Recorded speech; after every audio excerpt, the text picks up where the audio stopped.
Welcome back to Nature's Corner. My name is Erin. I'm a naturalist with Ohio Department of Natural Resources. The last few shows we have gone on an adventure in camping. We started off with talking about why people would camp in campers. The next show we talked about how, kind of like the nuts and bolts, how to find your holding tank and how to find the electric in your camper and outside of your camper, that type of thing. So today we're going to be talking with a real life camper host. I'm going to call you a professional camper. Okay. And a camper host is a program that is nationwide. It may be worldwide as far as I know. Mm-hmm. It's a fairly common thing, and but it varies even from state park to state park. And then we have our national parks, we have our private parks, but most of them have the camper host program. Yes, ma'am. Mm-hmm. And so, first of all, let's introduce you. This is Bob Faskey. Hello. How you doing? Good, good. Good. Thank you for being on the show today. Glad to be here. Thank you very much.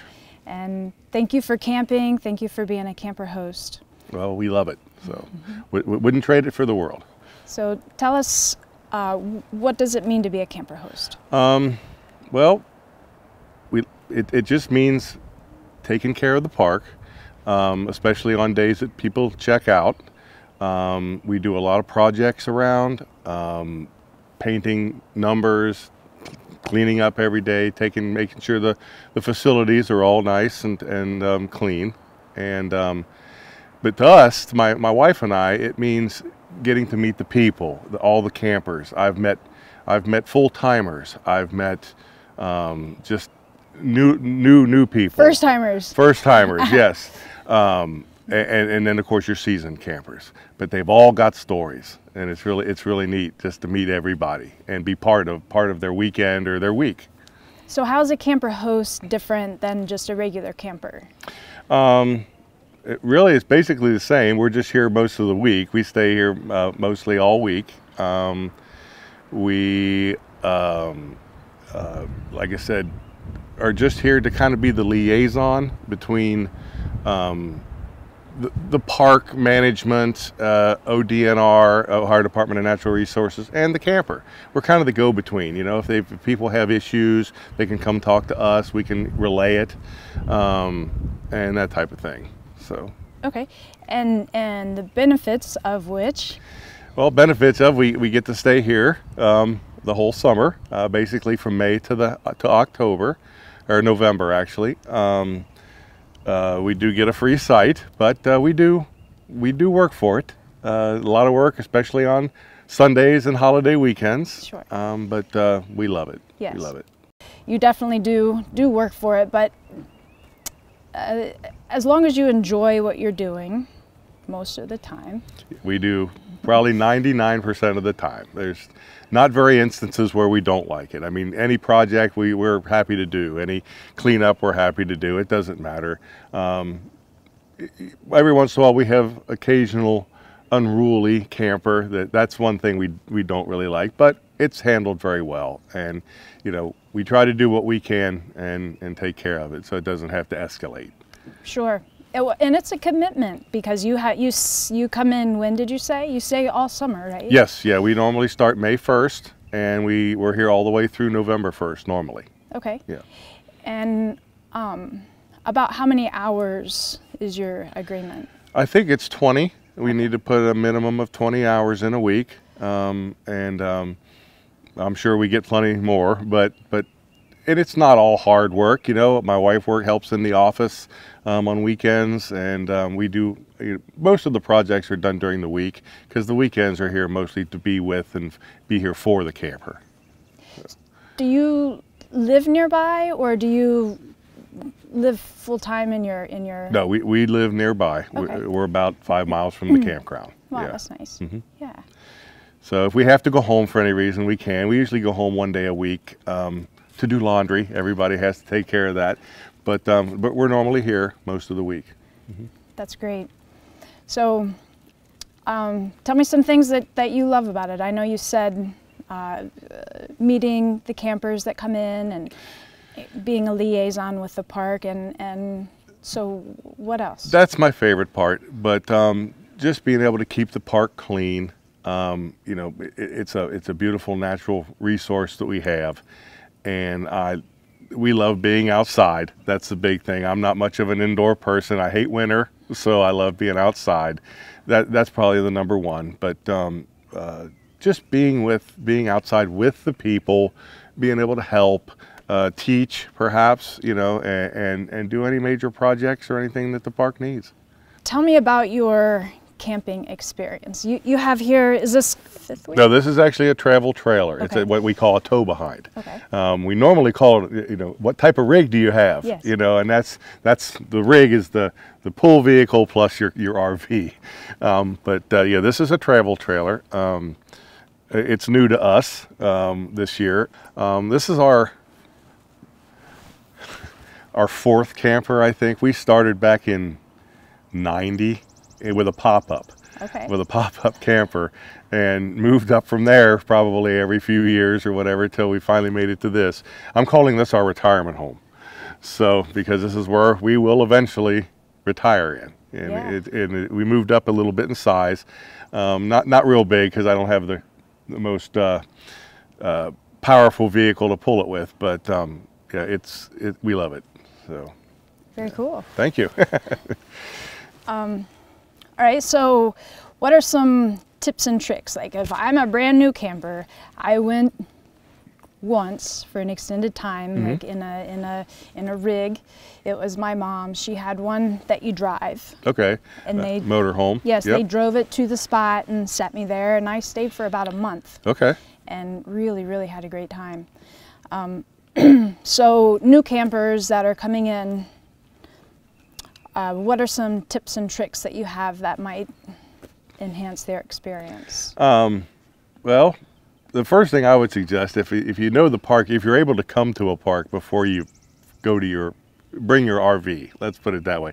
It's nice to drive around, check out the sites, see which one may fit your RV. Because, you know, RVs, some are small as, you know, 18 feet long, and some of the big ones are 45 foot long. So, you know, you want to try to pick a spot that'll work with the RV you're in.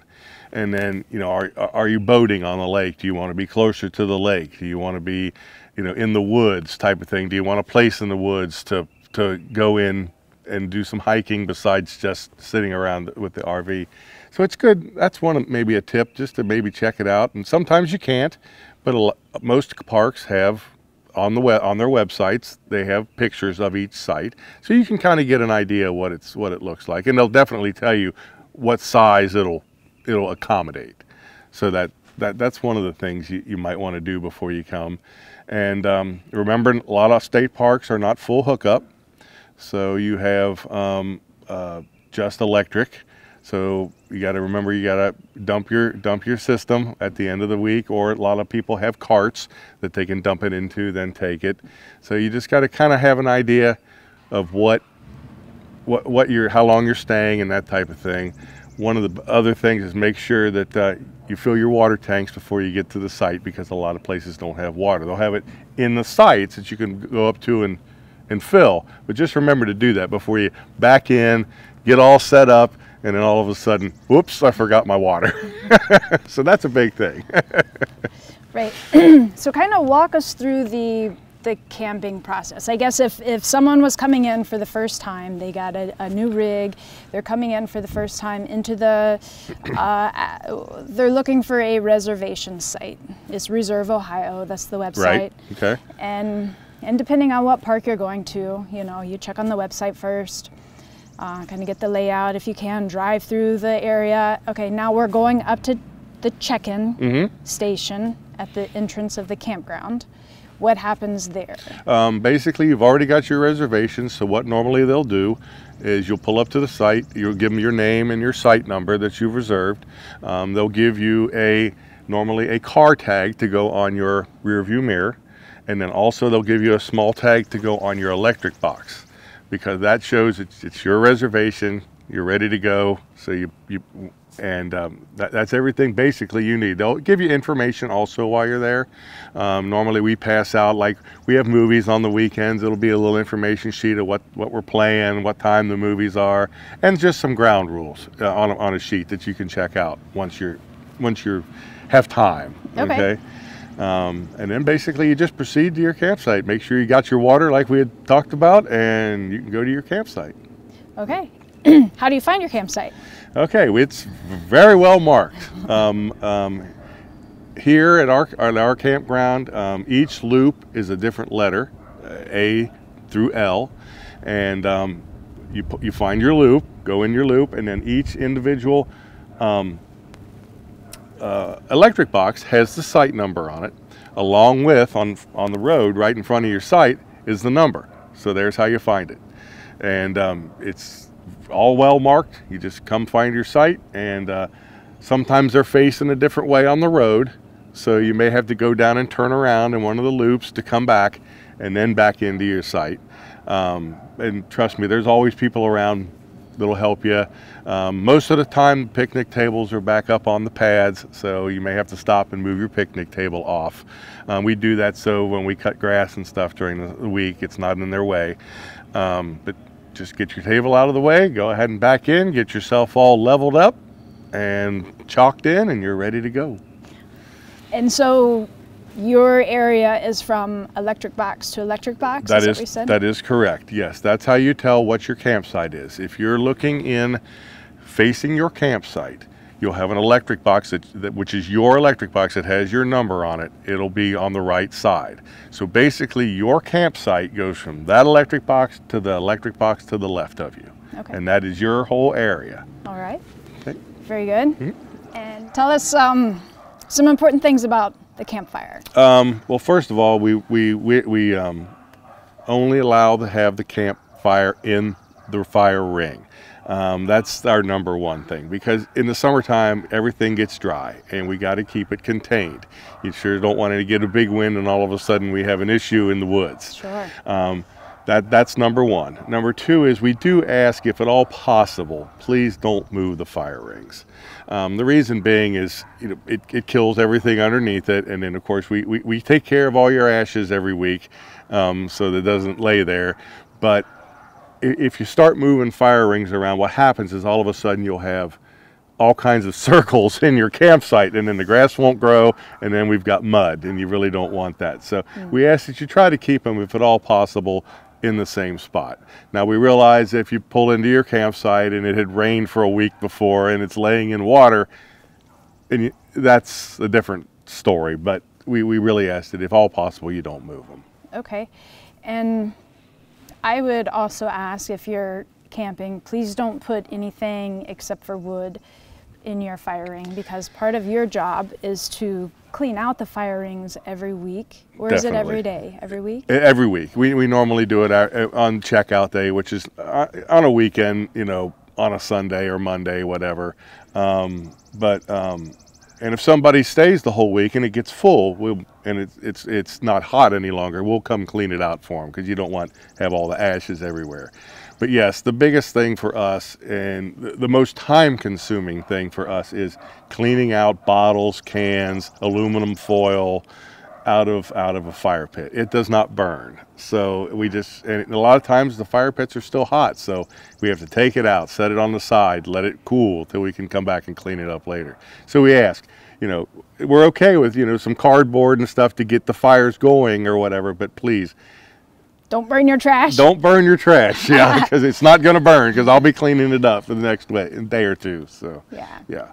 And I think part of camping is being good stewards of the park and just respecting nature. Yes. So leave only footprints, we ask, if at all possible. So I have even gone camping and I arrived and there was already wood, like leftover wood that someone had left from the day before, I guess. Yes. And the campsite was clean, and it just was a really good feeling. Yeah, we try to keep them very clean. And one side note maybe we might want to mention is most state parks, especially Here in the southeastern side of Ohio, we have that Asian longhorn beetle.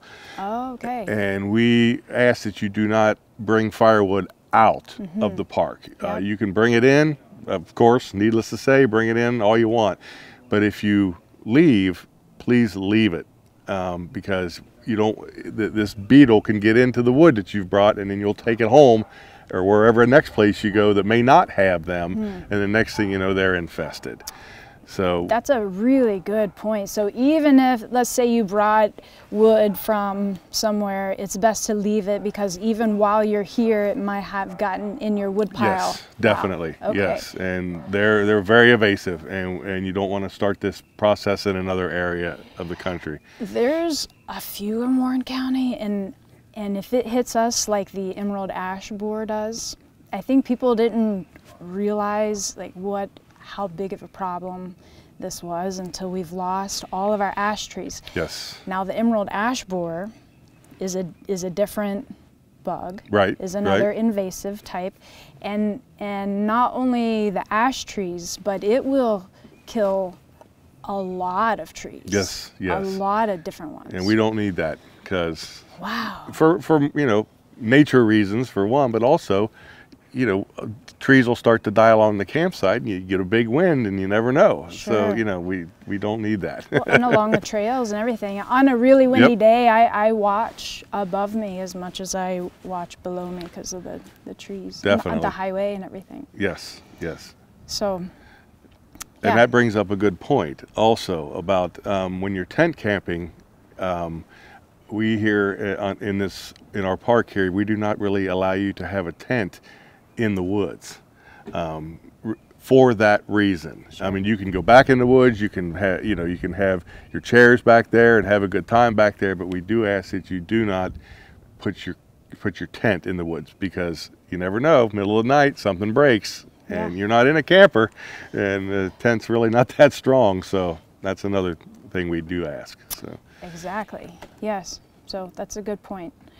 All right. And what else? I think, what else is important? The quiet hours, everybody, you want to respect people's experience. Yeah, there in all campgrounds, there's a designated quiet time. And we ask that, after that designated quiet time at night or in the morning, before everybody gets up, just turn your radio down a little bit. Keep your voices down. I mean, we realize you're here to have a good time, and we don't want to stop that. That's what we're all here for. But just, kind of respect your neighbor camper, and just kind of keep your voices down during those times. So let's talk about some of the park events. So as a park naturalist, I do a lot of programming, primarily in the campground. Mm-hmm. Well, all over the park, really. Sure, sure. What are some of your favorite big events, and maybe some of the weekly events? Oh, well, let's see. Weekly, we always have a movie here in the evenings, usually on Saturday night. We have it's always normally a children's type movie. We have great success, have good times. We've actually set it up at our shelter, and we try to have it out next to our fire pit, and all around areas where people can bring blankets or chairs or whatever. You're talking about the shelter, the house? Yes, the shelter house. Yes. If it's raining, we also have the ability to do it inside the shelter house. It's just covered. It's not a full house, but at least we can still have it if it's not raining sideways, in a sense. And so the camper host put on the movie, right? Yes. Yes. Okay. Yeah. There's like there's like 5 or 6 of us that volunteer. We do it about every 5 to 6 weeks. We rotate. Okay. And it's a lot of fun. You get the kids out, and the parents come with them most of the time, and so it's a lot of fun. That's one of the weekly things we do. On a lot of the holiday weekends, we do a lot of stuff. We do tie dyeing, and we do crafts, all kinds of stuff during the weekend. And then, of course, our naturalist here at the park, she puts on a lot of stuff. We have fishing clinics for the kids. We do archery, and hopefully with a little luck, we'll be back to doing our paddleboarding this year. So that's some of the stuff big events we do. And of course the park has big events also. We have the regatta here at East Fork. Oh, yeah. That's a big thing, and we get a lot of people in. An off-site thing that goes on, we have what's called the Pumpkin Run in later fall, which is a car show up at the local fairgrounds. And we have a lot of people bring their campers and their cars, so we get to see the cars here too, along with the people that go to the car show. So that's some of the stuff that we do. That's fun. And I think that's something that may set state park campgrounds apart from other campgrounds that I'm aware of anyway, Yes. is that we offer programs and some campgrounds don't. But every campground's different. Every state park campground is different. Most definitely, yes.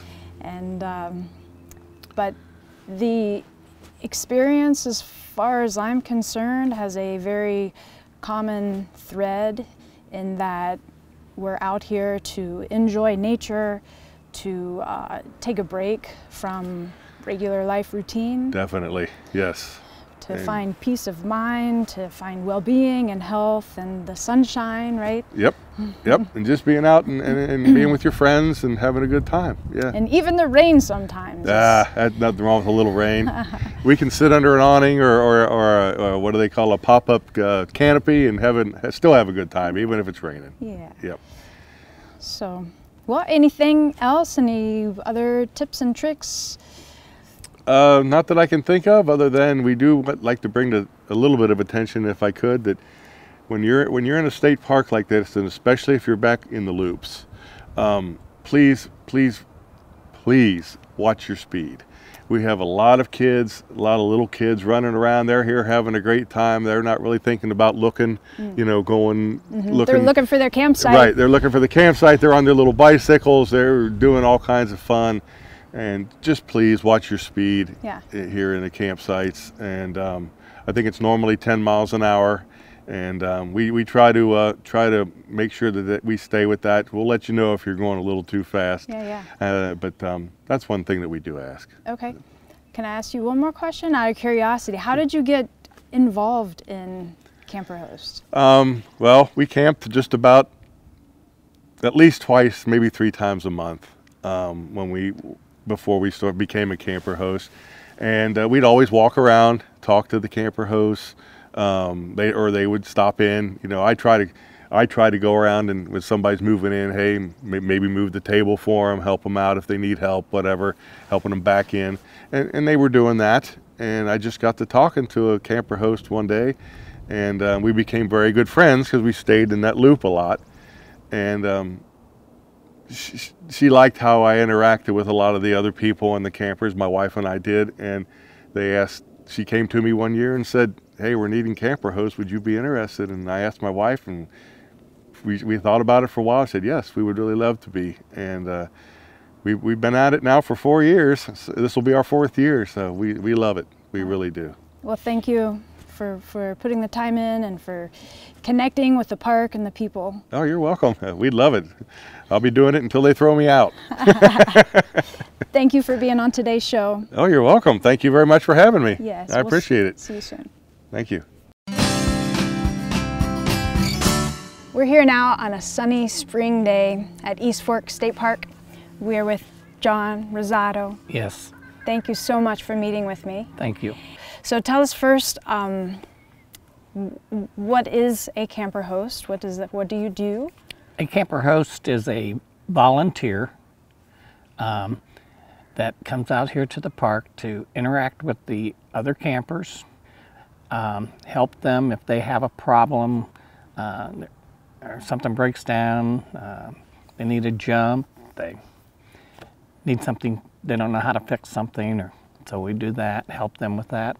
We help inform them of everything that's available in the area, to what the park has to offer and what the outlining district has to offer, so that they can, because they're visiting this area, we'd like to have them see Clermont County. We take care of the grounds When the campers leave, we make sure that the campsites are cleaned up and ready for the next camper. We do litter patrols. We might do some weeding around some gardens, around the flower gardens. We do maybe a little bit of painting. We do build tables. That's basically it. I mean, we clean out the fire rings when they leave. And so how long do you stay? So you get the agreement is you get a free campsite. Right. I come in for 6 months. Okay. And I came here in first week in April, and I'm going to leave about the second week in October. Okay. And so I'm here for 6 months. They give me 182 days to camp, and I'm usually here at the camp 4 days a week. If it's a holiday weekend, I'm here 5 days a week to take care of the camping. And it's very relaxing. The state asks you to do like about 20 hours a week of work for them, and I try to do that for them, and sometimes it's very hard to give them 20, but they think I do a good job. I have good campers out here. They really take care of the park. 99% of everybody is very conscious of the nature and how to take care of things. That's important. And it's interesting how different just this campground is. You know, each state park is different. Right. Of course, and then each loop is very different. This looks different than where we were a few minutes ago. Right. So do you get to pick your camp spot, or is that? Those are assigned, and I've been a camp host. This is my 7th year, and this is my 3rd year on this site. Okay. And it's the premium site. It's very nice. Huh? It's very nice. They can't wait till I retire as a host so somebody else can take it. And I have other campers going, oh man, can I have that? But it's a great site. Yeah, and you're by a really nice facility Right. here. Other than interacting with the campers and that type of thing, what are some of your favorite things about being a camper host? They want us to be able to go out and use the facility to let people know and to enjoy the lake. I mean, I have a boat. I will get up on a day like this, and it's a beautiful day, and I have a job assignment to go maybe paint a shed or a gate or whatever, and I'll go boating first for 3 or 4 hours, then I'll come back and paint the gate. You know, and that's the way the director Lance would like that. He'd like you to, if you want to go horseback riding, you want to go kayaking, you want to hike the trails. I mean, that shows the people that you're enjoying the park also, and you're an ambassador. Absolutely, for sure. I agree, and also, like you said, it gives you a better knowledge of the park in general. So in general, right. When people ask you questions. And if we see something that needs to be taken care of, with their eyes and ears too, so we help that way. Yeah. And so you've been a camper host for 7 years. Right. Yes. So tell me some of your favorite memories, I guess, some of your best experiences within that. I know that's a long time. Getting to know the campers on the weekends and stuff, and then all of a sudden on a Saturday night they're inviting you to their camp to have dinner. You know, they feel like you're part of them. When we have like arts or crafts and stuff, the hosts will turn around and they'll help make things that help supervise the arts and crafts, and watching everybody make their tie-dye shirts and things like this, that's a fun one.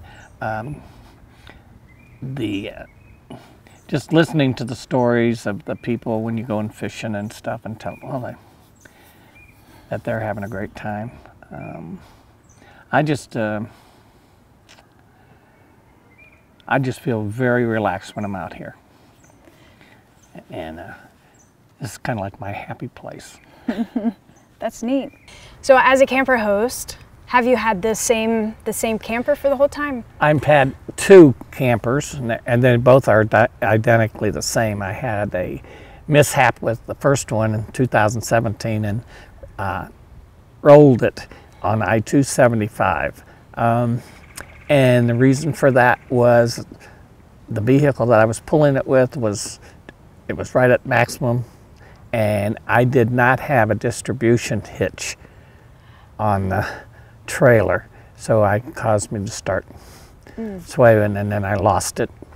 So I got a distribution hitch. Really makes a big difference, and then also have a proper vehicle that can pull the trailer, because when you put the brakes on, it'll push you down the road if you don't have the right vehicle.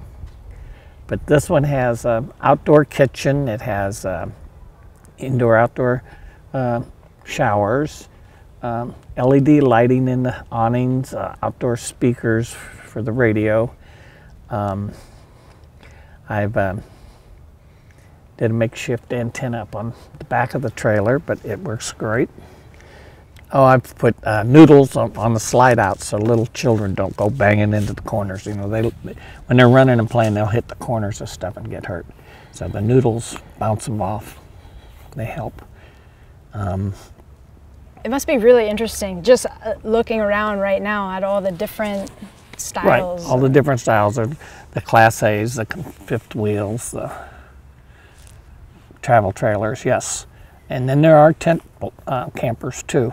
I had, like last weekend, it snowed and rained, and half of my campers were in tents. Oh, wow. And I went, what? You know, but they survived the weekend. And you said during 2020 the tents went way up. Oh yes. Over the years, travel trailers and campers have become, RVs have become per se, and 95% of all camping has been RVs. But last year and the year before, we had like a 40–50% were tents, because the people just wanted to get out, couldn't get a hold of a camper, so they went to the Walmarts or wherever and got new tents and had the family to get out, and they had fun. And especially last year, I had, usually on holidays we do the helping traffic for when they go to the dump station, the hosts do, and it's usually on the holiday weekends that we do. The camping was so busy here last year that the hosts had to have traffic duty every weekend. We had to do traffic for to keep traffic flowing and in and out of the park, because we were always like 80–90% full. Yes. 100%. The park, the attendance in general in parks have increased dramatically. And that because it was the only place they could go. I mean, they couldn't travel, airplanes or whatever, so they. And I think with that, it's really opened an awareness of how valuable the parks are. Right. And so that's neat to have witnessed that. Do you have any, let's say, tips and tricks for new or even seasoned campers that come in? I always make a list. I have it on the computer, everything I need for camping. And there are certain things that sometimes you bring too many things, and then there's sometimes you don't bring it enough. For first-time campers, and you see people, if they come out in a tent camping and they want to camp and it's bad weather and they're trying to get a fire going and trying to make breakfast on the fire, and it just doesn't work. So I carry a couple of extra electric skillets and some extension cords, and I take it over so they can eat. Yeah, that's important. Huh? I said that's important. And that just one thing, just one electric skillet and one extension cord, because you got electric. You want to eat. They get that look on their face. Matter of fact, I rented a cabin at Caesars Creek, and the stove didn't work. And I go, oh my God, what am I going to do?